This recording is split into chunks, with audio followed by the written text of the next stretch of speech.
आज जो इथे पोहोचलोय मी तो बाबासाहेबांच्या सुविधांमुळेच आहे.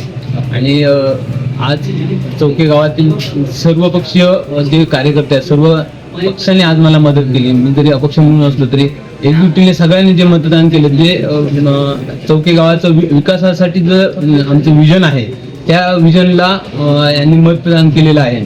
आणि त्यामुळे हा मोठा विजय आम्ही संपादन केलेला आहे. आणि यापुढे जाऊन चौके गावातील ज्या काही विकासात्मक कामं आहेत ते आदरणीय राजा गावडे असतील, त्यानंतर जितेंद्र गावडे, संतोष गावडे आहेत, संजय गावडे आहेत, आदी चौकेकर म्हणून आहेत. या सगळ्यांच्या वतीने आम्ही गावाचा विकास कसा साध्य करायला याच्यासाठी प्रयत्न करू.